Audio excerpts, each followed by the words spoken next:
E vamos acompanhar agora a entrevista coletiva do técnico Felipe Luiz. Olha só o que o Felipe Luiz falou nessa entrevista coletiva após mais um título. Ah, não é um título de expressão, mas quem não quer? Vocês acham que o Botafogo não quer? Vocês acham que o Fluminense não quer? Vocês acham que o Vasco não quer? Quem não quer terminar aí em primeiro lugar do primeiro turno do Campeonato Carioca? E o Flamengo terminou jogando bonito, respeitando o Maricá. Se liga só nessa entrevista coletiva do técnico Felipe Luiz. E olha só o que ele falou, acompanha aí. Atuação de Gala, 5-0 contra o Maricá. Queria que você pudesse falar sobre o time e o quanto você sente esses jogadores conectados.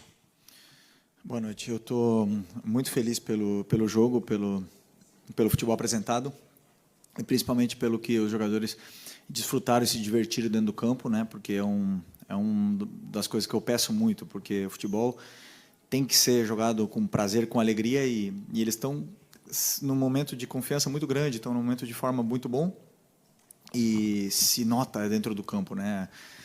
Como eles se conectam, como estão essas relações cada vez melhor.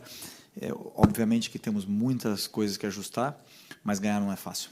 Ganhar, independente do adversário. Eu não lembro de outro time ter feito tantos gols no Maricá, não lembro de outro time ter tanto volume, tenha tido tantas chances de gol.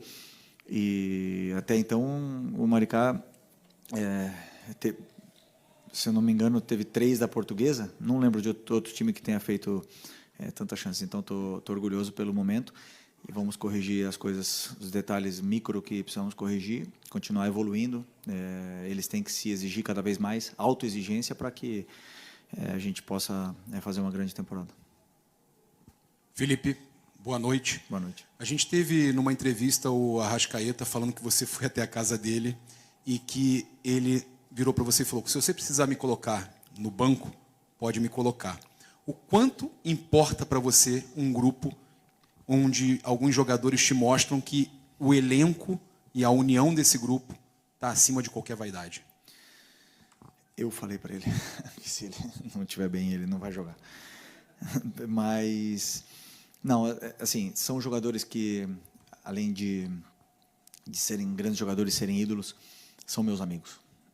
Eu seria um hipócrita dizer que esses jogadores como o Bruno Henrique, como o Gerson, como o Arrascaeta e tantos outros que jogaram comigo desde 2019, se eu não chamasse eles de amigos. Então, eu acho justo, que foi justo eu ter ido falar com eles pessoalmente e dizer que eu vou tomar decisões algumas vezes e vão incomodar.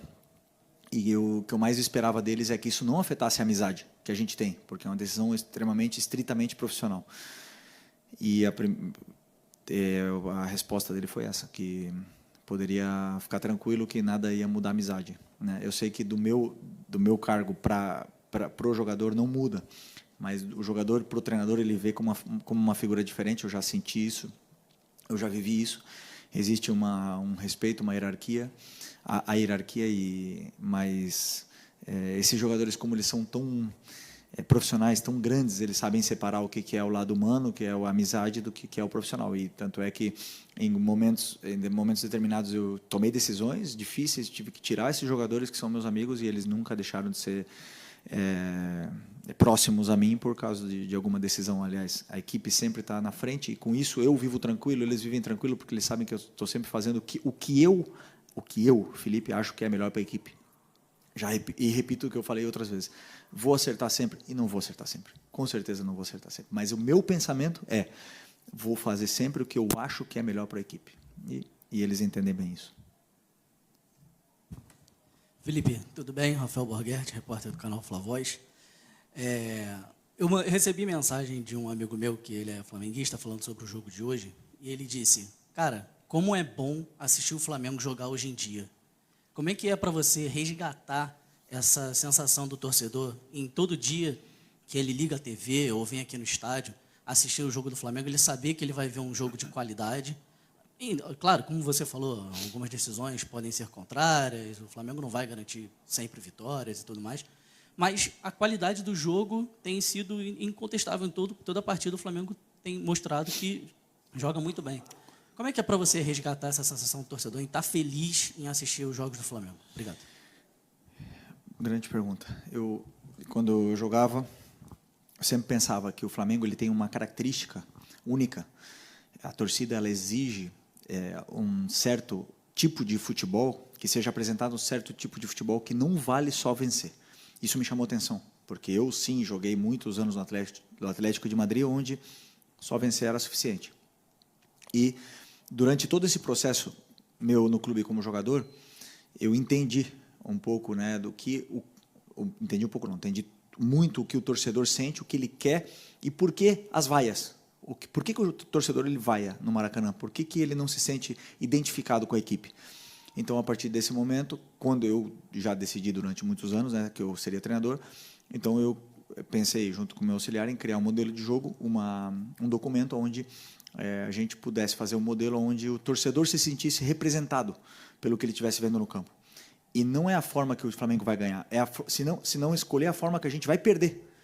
Se é para perder, prefiro perder dessa maneira, correndo riscos, pressionando alto, jogando com bola, fazendo um jogo de imposição e outros mil detalhes que não estão aqui. Então, esse foi o meu pensamento, né? E a chegada do Boto é interessante porque ele falou isso na outra entrevista, que ele quer criar um modelo de jogo para o clube, e onde o nosso modelo de jogo e o dele, a gente está em constante adaptação e atualização, para que sempre o torcedor se sinta representado com o que está vendo no campo. Como você bem falou na pergunta, não sempre vai se ver o que o torcedor quer, não sempre vão ser só alegrias, mas que a intenção seja sempre jogar o futebol que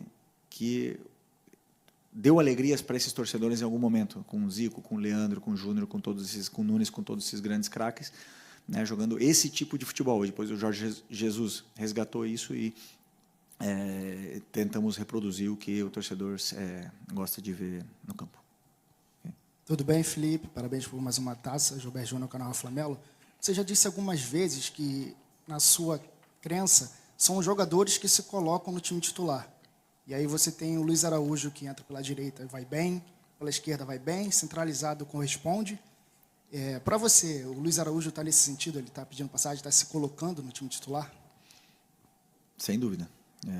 O Luiz Araújo é um dos jogadores aqui super importantes na equipe, e eu sabia hoje que, deixando ele fora do time titular, eu vou para casa com uma sensação de estar sendo injusto, né? E isso é bom para o treinador, porque ele está criando isso em mim. Ele não está sendo injusto, eu não estou me sentindo injusto porque ele é gente boa, ou porque ele me trata bem, porque ele me dá bom dia e me olha no olho, não. Ele tá me deixando com a sensação de que eu estou sendo injusto, porque ele está mostrando e falando no campo. Esse é o tipo de jogador que eu quero. Depois o treinador ele tem que tomar decisões, porque todos os que eu decidi para começar o jogo hoje foi por algum motivo especial, pensando no plano de jogo, pelo momento, pela carga física, por mil coisas que eu possa imaginar, eu monto uma equipe. E hoje o meu pensamento foi não começar com ele. Mas são tantos jogos que com certeza ele vai jogar muitos jogos, como todos os outros jogadores de ataque, e o campo fala, e ele está falando no campo.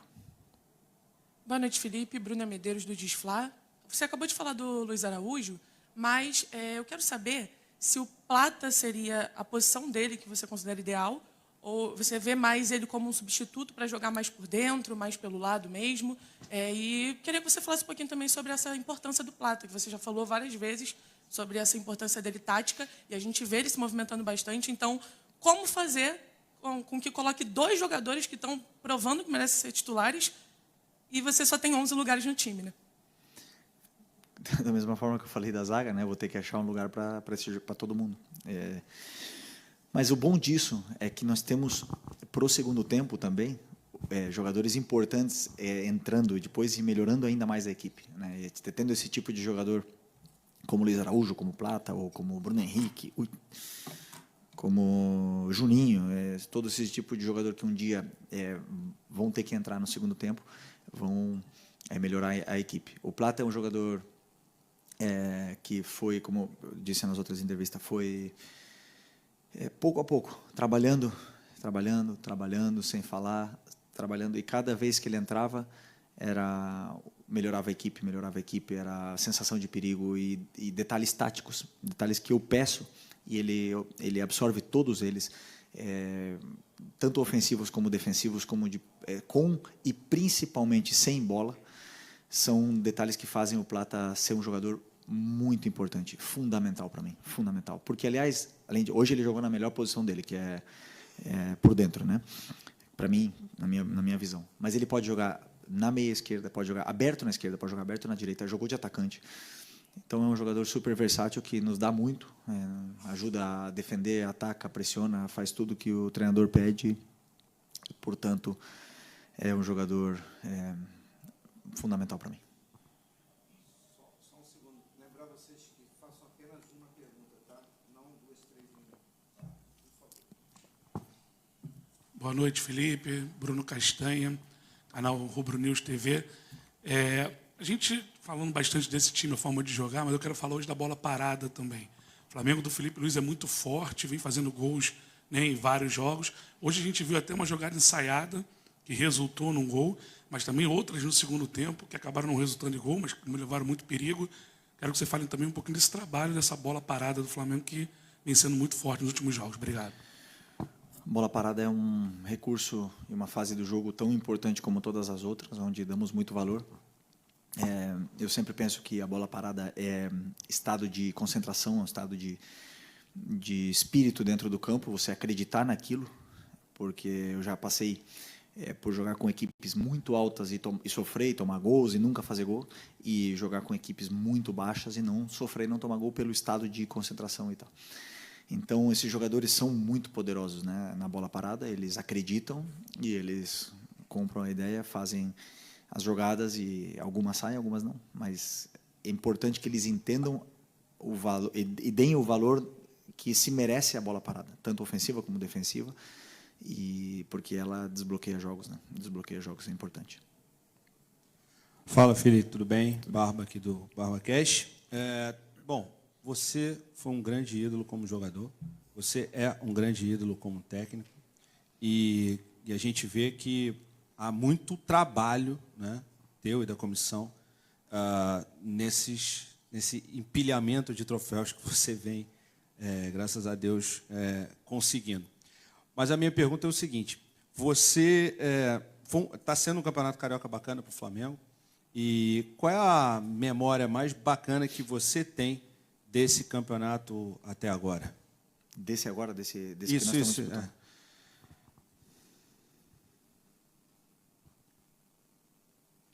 Boa pergunta.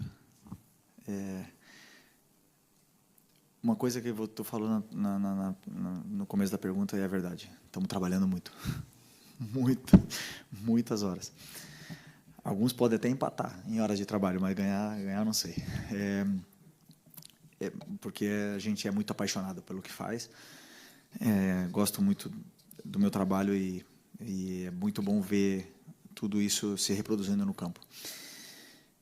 O melhor momento do Campeonato Carioca, eu acredito que tenha sido o terceiro clássico, depois do jogo do Vasco, onde a gente passou por um turbilhão de emoções contra o Fluminense, contra o Botafogo, e jogar o terceiro jogo contra o Vasco e ver os jogadores com o mesmo sangue no olho sempre, sem cansar e sem perder a ambição, querendo mais, querendo fazer mais gols, querendo jogar, e todos eles querendo competir entre eles, para mim, como treinador, foi o momento mais gratificante até agora. Então, agora vão começar as fases realmente, o semifinal e final, que são as mais importantes, mas o time chega num estado de ânimo muito, muito bom.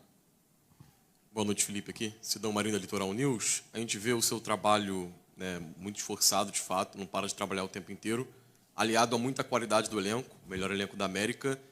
E também vejo muita obsessão. Jogadores não ficam satisfeitos só por uma conquista, querem mais. Isso é muito importante. E em cima disso, eu te pergunto qual a importância de já começar tão bem a temporada, em comparação com as outras equipes brasileiras que vêm duelando pelo título nas últimas temporadas. Botafogo ainda nem tem treinador, o Palmeiras, claro, o regulamento lá é diferente, mas está pressionado para amanhã. E a gente vê um Flamengo nadando de braçadas muito rápido e com um belo futebol aplicado no gramado. Na sua visão, qual a importância de hoje estar um passo à frente dessas equipes? Obrigado. Não penso em estar um passo à frente às outras equipes. Penso no nosso modelo, nos nossos pontos fortes, nos pontos que temos que melhorar. E como os jogadores entenderam, acreditam, compraram a ideia, né, do modelo e aplicam ele no campo, ele acaba acontecendo, e com a qualidade que esses jogadores têm, eles acabam potencializando muito mais ainda a sua qualidade individual. E a boa fase é o que todo treinador busca, né? Não existe nenhum treinador que quer começar o ano mal e depois acabar bem, né? Todo mundo quer estar sempre bem, e toda temporada tem altos e baixos. Então, assim, o desafio, para mim, no meu caso como treinador, é que esse time continue com essa ambição, com essa fome, né? Porque eu estava no meio deles como jogador e eu sei o que eles são ambiciosos para conquistar títulos, para fazer história aqui no Flamengo, porque, claro, é difícil, muito difícil botar uma foto naquela parede que já tem tantos títulos importantes, mas eles têm muita ambição. E sabendo isso é mais fácil para mim, porque eu sei que tipo de jogador eu tenho na mão, até onde eles podem aguentar. Então eu posso exigir muito porque é o que eles querem. Eles querem conteúdo, eles querem exigência, porque depois eles querem ser campeões e mostrar no campo. Então até agora está sendo muito prazeroso ver isso, e o meu desafio é com que eles sigam cada vez mais, até mesmo porque a temporada nem começou ainda. Então temos muito em jogo e muito para disputar ainda. Felipe, aqui no meio, Thiago Lima, do GE. Parabéns por mais uma conquista. Eu queria te perguntar em relação ao Gerson, Felipe. Hoje a gente viu o Gerson atuando um pouco mais recuado, né, do que ele vinha jogando na direita, no segundo homem de meio de campo, e até uma posição que ele jogava no time do Jorge Jesus, no time que você também jogou. Queria te perguntar o que você vê, o que você acha que o time ganha tendo o Gerson nessa posição, e como você vê ele, por exemplo, ele se sente mais confortável ali mesmo ou é jogando aberto? Obrigado. Pelo que eu conheço do Gerson, essa é uma pergunta para ele, né? Ele tem que responder, mas ele se sente confortável estando no campo. É um tipo de jogador que melhora conforme vai tendo mais minutos, né? Pelo que eu conheço do Gerson, é um jogador que quanto mais joga, melhor fica. E é um jogador que, ao meu ver, nos dá muito para a equipe como volante, nos pode dar mais ainda como meia durante muitos partidos que estão bloqueados, porque ele tem uma vantagem qualitativa muito grande em não perder a bola, em dar sequência à jogada, mesmo pressionado. E isso, para um treinador que sabe que muitos adversários vêm pressionar, ter um jogador como esse faz a diferença. Então, hoje eu imaginei um time mais ofensivo, com o Gerson de volante e podendo colocar Plata e Arrasca por dentro, né? Então, para mim foi um plano de jogo colocar ele aí. Ele é titular da seleção brasileira de volante, então eu sei que ele pode jogar perfeitamente nessas posições e ajudar muito a equipe. Entrando na reta final aí, pessoal, vamos lá. Felipe, aqui. Boa noite, Gabriela Marino da Band. O Flamengo é um time que tem mais títulos do que derrota no seu comando. É um time que joga com muita intensidade. Flamengo, ao que você atribui esse ótimo desempenho do Flamengo? Obrigada. Qualidade dos jogadores. Qualidade, ambição, talento, o primeiro, né? Um grupo, como o teu companheiro falou, não tenho vergonha de falar, é o melhor elenco da América. Então, esse é o primeiro. Depois, parece fácil, mas quando as coisas parecem fáceis é porque tem muito trabalho atrás, porque eles trabalharam muito. Nós trabalhamos muito e eles trabalharam muito, muito mais para poder estar nesse momento de forma. Então, o objetivo agora é trabalhar ainda mais para que esse momento de forma continue o máximo possível e que os adversários entendam que a gente tem que... Puta, me perdi. Que os adversários entendam que é um time que não para, que é um time que quer mais e é muito ambicioso. Felipe aqui, boa noite. Marcos Martinho, do canal da EKSRN, parabéns por mais um título. Eu queria te perguntar especificamente sobre a lateral direita do Flamengo, né? Porque nas últimas semanas surgiram muitas informações a respeito do Wesley, o interesse dos clubes europeus por ele, e cada vez mais informações dizendo, né, que o Flamengo teria muita dificuldade de manter o Wesley no meio do ano, especialmente após o Super Mundial, com uma possível convocação do Dorival Júnior. O Varela vem numa sequência de jogos, né, e a avaliação majoritária da torcida é que vem positivamente, o Varela vem surpreendendo tecnicamente. Você avalia o Varela como uma possível reposição para uma eventual saída do Wesley no meio do ano? O Varela seria esse jogador para repor uma possível saída do Wesley com o desempenho atual dele? Primeiro, o mercado europeu está fechado, né? Então, o Wesley não vai sair agora. É muito longe ainda pensar na metade do ano. O Wesley é um jogador muito importante para mim, para a equipe, do mesmo jeito que é o Varela. E temos que lembrar que antes de eu chegar aqui, era o Varela que jogava. Então, e o Wesley era contestado, né? Um pouco contestado, por mais que fez grandes jogos e grandes temporadas, uma grande temporada ano passado. Os dois têm características diferentes, porém, não podemos esquecer o jogador que é o Varela. É um jogador que foi para 2 Copas do Mundo, que é titular com a sua seleção do Uruguai, que jogou contra o Vinícius Júnior. E o Vinícius Júnior não fez quase nada contra ele. Temos que entender que jogador nós temos na mão. Nós temos que entender.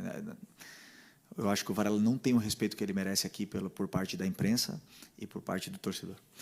Mas sim por parte do treinador, que valoriza muito o trabalho dele, não só como jogador, senão como um dos líderes desse elenco. Então, se o Wesley sair, virá outro, né? Como eu falei, falta muito ainda, virá outro, que brigará por posição com o Varela, mas o Varela é um jogador importantíssimo. Felipe, Raíza Simplício da Gol Brasil e da Placar. Essa semana a gente teve um movimento de alguns jogadores que se manifestaram a respeito dos gramados sintéticos. E aí começou uma discussão que, no meu ponto de vista, até virou uma discussão clubista. Os clubes com gramados sintéticos se manifestaram, argumentaram, atacaram gramados no Brasil que não têm qualidade, esburacados, duros, como recentemente você se referiu ao Maracanã. Eu queria saber qual é a tua opinião em relação a isso, né? E se há necessidade de ter gramados sintéticos no futebol brasileiro. Muito bom esse tema, esse assunto é muito bom. Eu, como jogador, vivi isso. Primeiro, eu queria começar falando que é muito importante que os jogadores se unam. É muito importante que eles não têm noção do poder. Eu que estive ali, né? Eu sei, não temos a noção real do poder que os jogadores têm, porque o futebol é dos jogadores. E somando isso, vi a entrevista do treinador do Palmeiras essa semana e falando sobre isso, do Abel, e eu concordo em tudo o que ele falou, em tudo. Foi a primeira pessoa, talvez, que não botou política no meio, foi super sincero, porque realmente, como você fala, se eu jogo no Botafogo, eu tenho que defender o sintético, e se eu jogo no São Paulo, eu tenho que criticar o sintético. Não, cada um tem a sua opinião, e ele foi verdadeiro com o que ele pensa. Eu penso o seguinte, da mesma forma que ele falou, Série A tem que ser regulamentado, tem que ter exigência para ter gramados naturais e bons, mas tem que ter multa se não tiver gramado bom. Tem que ser uma exigência disso. Por quê? Porque aqui, o que eu mais vejo aqui no Brasil é desculpas. Pelo clima, pelo não sei o quê. Na Arábia e no Catar, 50 graus. E tem um gramado, um tapete, é investimento, né? E o que eu vejo também é muita gente que fala, mas poucas pessoas têm coragem realmente de bater de frente e de fazer, né? Então, para fazer tudo isso, tem que ter muita coragem. Para tentar proibir ou tentar... E vamos ver, o Brasil cresce a passos lentos porque falta gente que tome essas decisões, que sejam mais agressivos com essas decisões e sejam mais certeiros, né, com esse assunto do gramado. Vou dar minha opinião, porque o Abel não passou por uma coisa que eu passei, que foi o Sub-17 do Flamengo.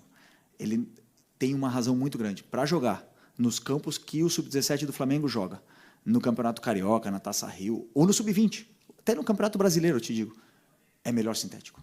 Mas não tenho nenhuma dúvida. Do que eu vi na base, esses meninos jogam... O que adianta preparar um plano de jogo, preparar uma semana, saída de bola com goleiro, com volantes dentro da área, para chegar num gramado onde a bola não anda, onde os jogadores não conseguem correr, no 11 da manhã, o jogo não é humano. Não é humano. Para isso, melhor botar sintético.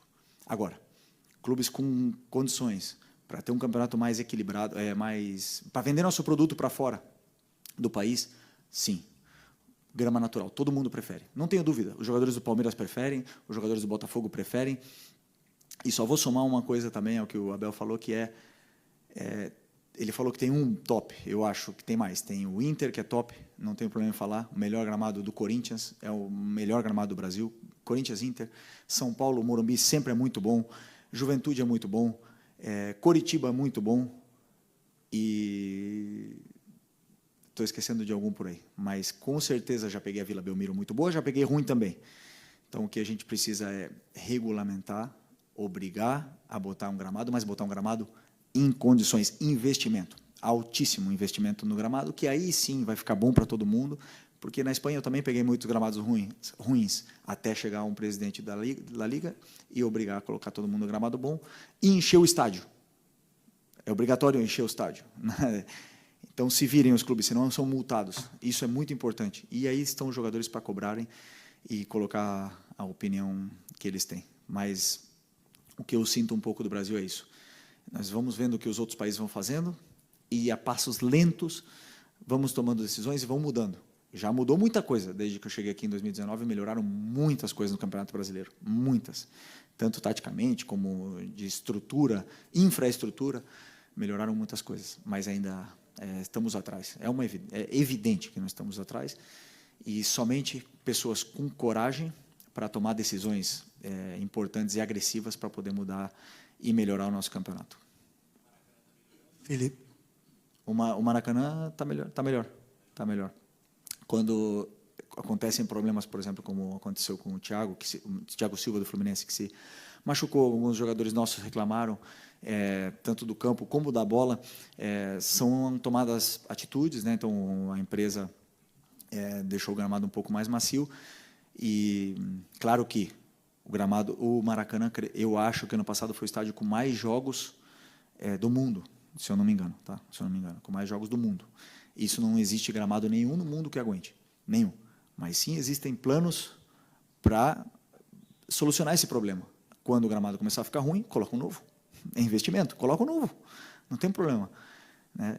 Paramos de jogar, vamos para Brasília, vamos para Volta Redonda, vamos para outros lugares jogar e colocamos gramado novo. Não tem, eu acho que essa seria uma das soluções, que quem ganha com isso é o espetáculo. Você vê, e vou me estender um pouco mais, quando eu faço análise dos adversários, a gente tem uma câmera tática que grava de cima e tem estádios e tem com gramados que não dá para ver a bola, que não dá para ver o jogo.